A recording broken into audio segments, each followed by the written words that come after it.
or is lower than the software's expecting, it may give you a red warning. It's only a kind of an information message. It won't actually turn the system off. It won't interrupt the process. It will just give you the message for information's sake, but you don't really need to worry about it. Force, again, this is just calibration for the load cell. So each load, the response of each load cell is ever so slightly different. So we measure the response of each load cell versus some known calibrated load cells that we have in the factory. Come up with some calibration factors to ensure that the force reading that you see on the screen is accurate, it's believable. Force limit is 25,900 newtons. Graphite platen, you have been supplied with a graphite platen. We're going to use that for anodic bonding. The reason there's a tick box for whether that's supplied is so that if a force of more than 1 kilonewton is applied, it will generate a message to say make sure that you don't have a graphite platen in if you're going to go above 1 kilonewton, because that's the maximum force that the graphite platen is specified for. So we don't want to apply excess force to a graphite platen because we'll just end up powderizing it. Force compensated balance valve, don't need to worry about this. This was a sort of development program that we had going on that has stalled, I think. We decided it wasn't necessary, but the software parameters were in there for the development team. Z and lid. So I mentioned earlier, this chap here is the encoder. So our Z position is monitored via that encoder. Older machines, it was monitored via a DTI gauge, which is one of these. So these have the option to attach to a serial port on the computer. So older machines, we used one of those to measure the position. We upgraded quite some time ago to use the encoders because they're a lot more accurate. But this toggle switch is there for legacy support. Maximum, minimum separation. The maximum separation of this machine is theoretically 30 millimeters. That's kind of a mechanical hardware limit. Minimum separation is -2. The reason it's a negative value is, I mentioned earlier, the lower platen is able to overlap the position of the upper platen, and that's necessary to be able to have some room to apply force. Powered lid. Believe it or not, we did used to have machines that just had a handle where you had to open it up. It's quite heavy, so quite a long time ago we've upgraded to have a motorized lid, so with just a push button control. So the powered lid is present on your system. The always enabled tick box, that's for us to override the interlock when we're doing setup. So before we've set up the interlock, we can use that box. You won't need to use it. We'd like to keep the interlocks enabled on this because it protects the equipment.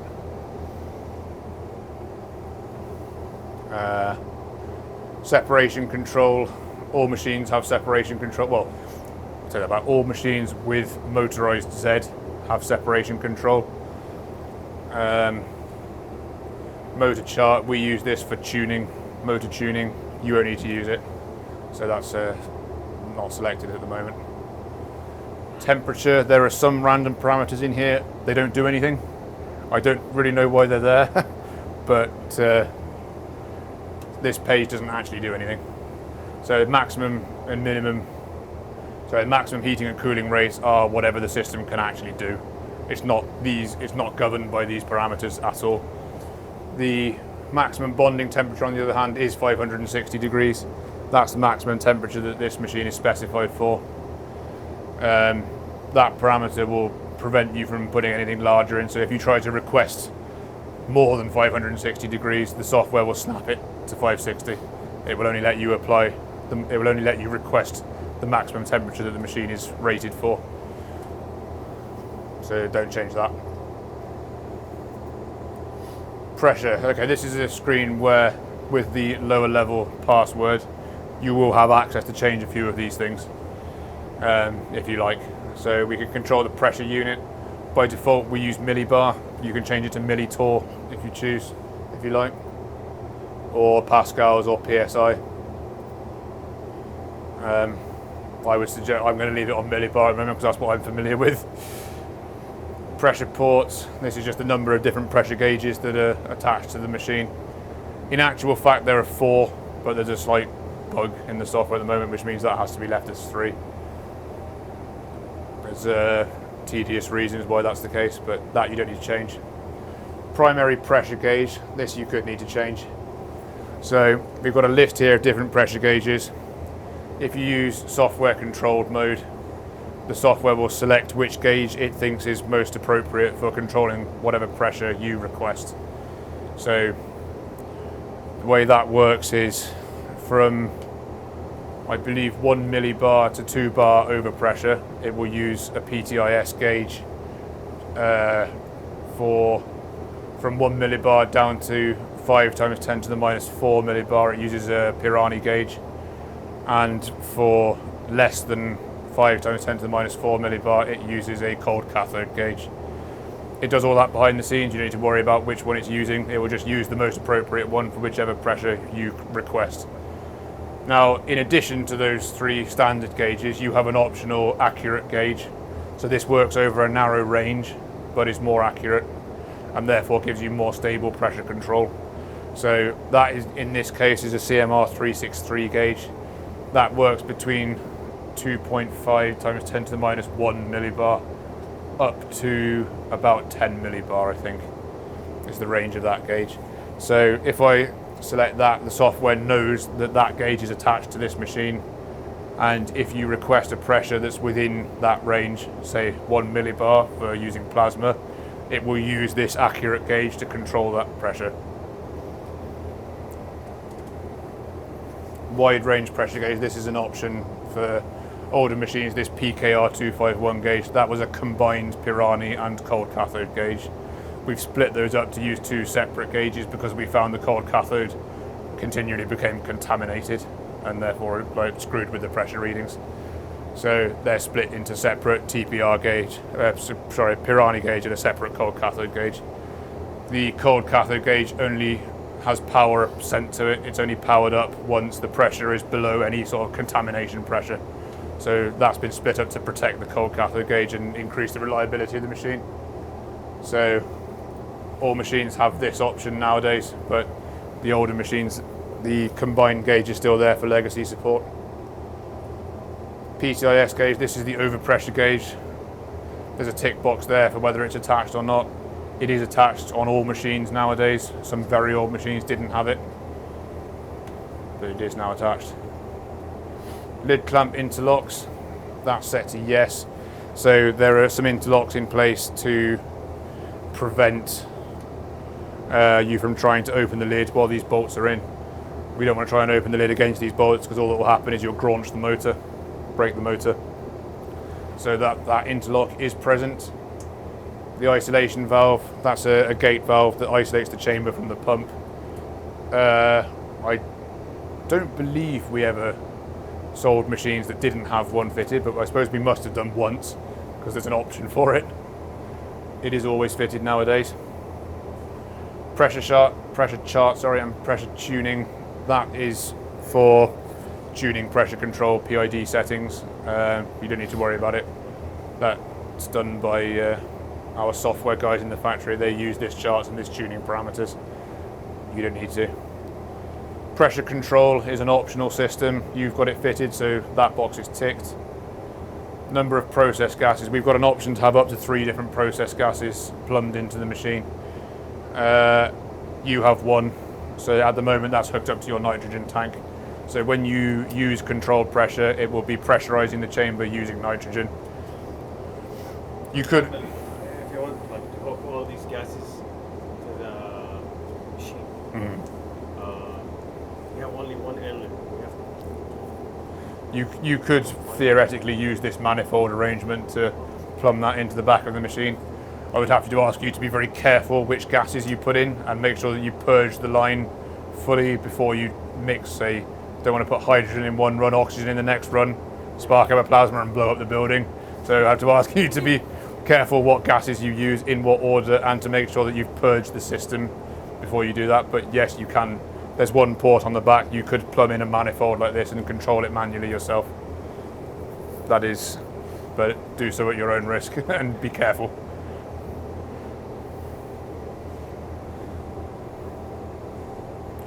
Also, if any of them are argon, then there are some turbo pump parameters, so heavier gases. The turbo pump has 3 different pumping modes, pumping profiles. One is for helium, one is for light gases with a molecular weight of less than 25, I think it is. I'd have to look in the FIFO manual to check that for sure. And with a molecular mass or atomic mass of greater than 25, it has a 3rd mode for that. So for argon, for heavier gases, you may need to change that parameter. So maybe consult with AML before you use heavy gases or helium. One of them is argon. One of them is argon. I thought it might be. Yeah, it's quite a common process gas. So yeah, read the FIFO manual before you change gases. Make sure that you select the correct pumping mode. So you'll be able to adjust the pumping mode. There's a tool in C, Windows, AML, PVTurboViewer.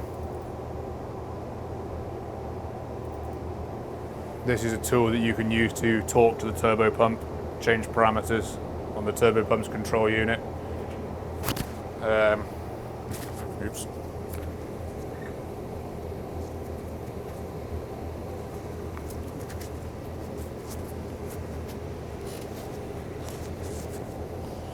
Okay.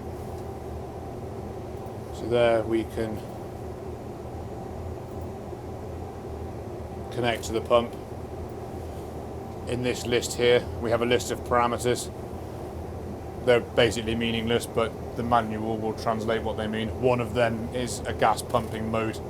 So make sure that it's set to the correct gas pumping mode if you're going to change to use argon or helium or, I don't know, SF6 or some heavy gases. Make sure that you've got the right pumping mode, because you could damage the pump if it tries to pump a heavy gas using the wrong mode. It could damage it. So I just check that that's set up correctly first. Where was I? Purge pressure. This is not really applicable to your system because you've only got one process line. If there are multiple process lines, the software will force you to purge the line before. If you change from one gas to another, the software will force you to purge the line before it will allow you to use the pressure control system. And the way it purges is by pumping down to this specified pressure, and then afterwards it will then allow you to backfill with whichever the new gas that you selected is. It's not relevant for your machine because you only have one process gas line. Turbo speed A and turbo speed B. I mentioned earlier on, when we do pressure control, the software will slow down the pump so it doesn't pump out all the process gas immediately. These are the parameters which it uses to slow the pump down. So the maximum speed of the pump is 1500 Hertz, and the pressure control speeds are 800 and 300 Hertz.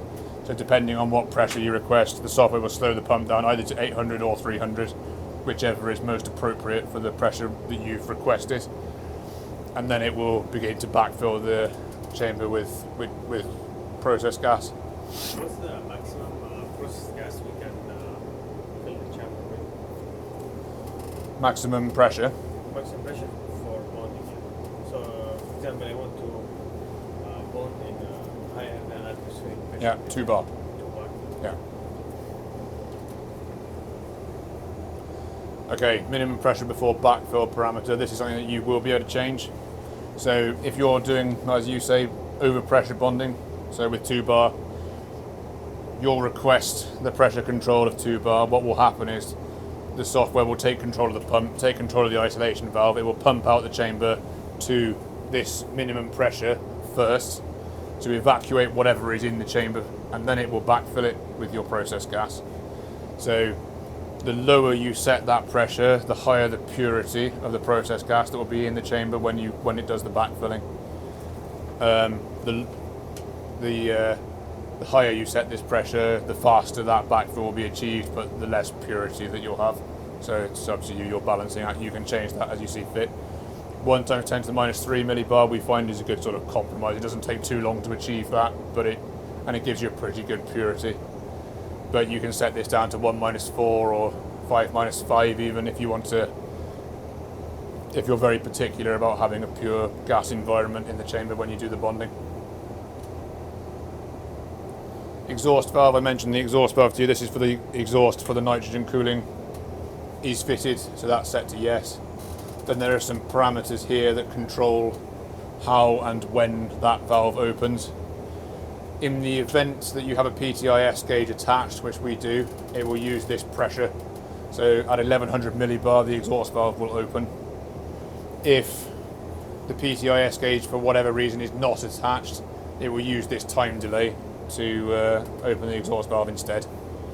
You don't need to worry about that though, because you have got it attached and you will continue to use it.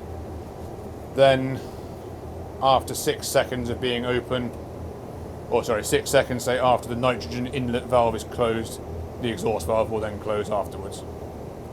Then these buffer length and RMS pressure, these are some techie things to do with noise in the signal. I don't really understand them, so just leave them as they are.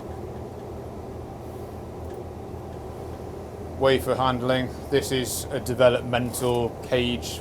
We're developing a machine with a robotic loading arm. So at the moment this machine you have to manually load the wafers. We're developing an automated machine. All of this wafer handling parameters is to do with that machine, so you don't need to worry about it. Security, you can change the passwords here if you so choose.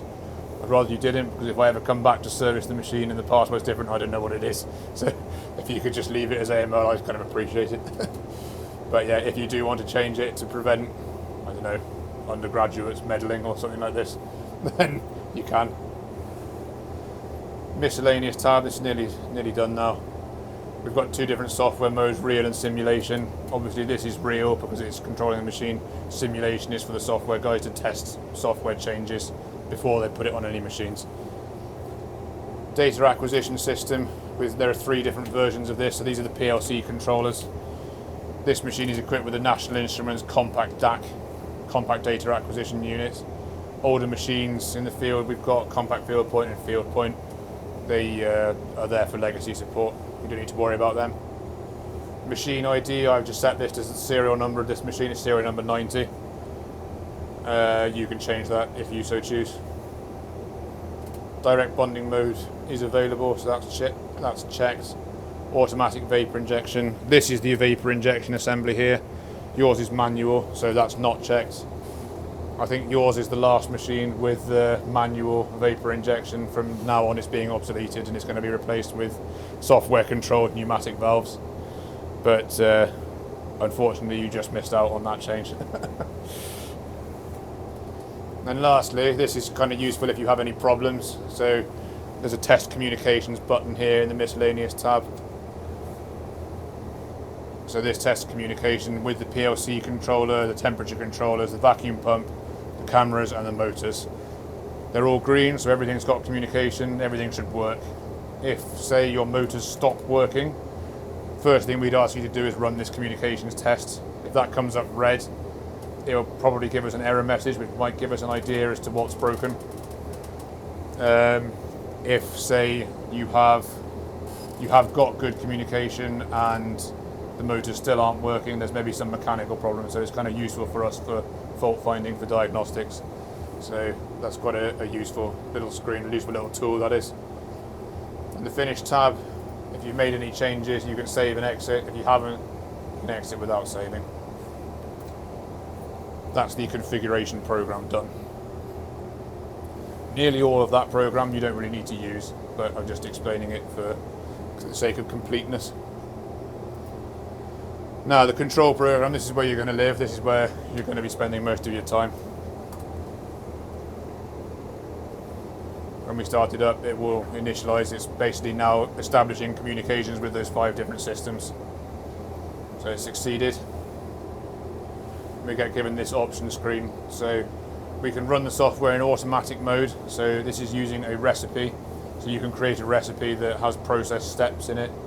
And then you'll just load the wafers, do the alignment, click go, and the software will take control and do separation control, force control, plasma, heating, cooling, all this sort of thing. It can control this sequential recipe. So you can hit go and then go off for lunch or have tea or whatever and come back later and hopefully it's finished.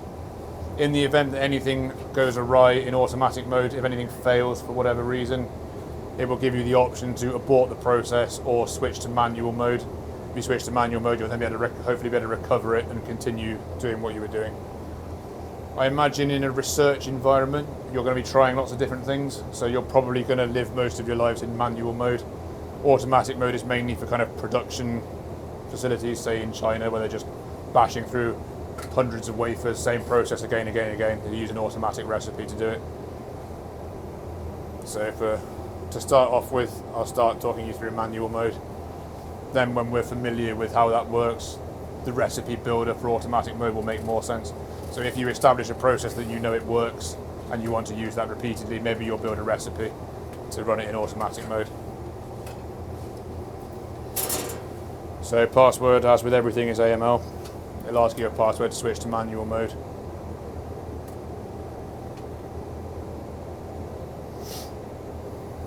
Capital or Sorry? capital letters or? No, lowercase.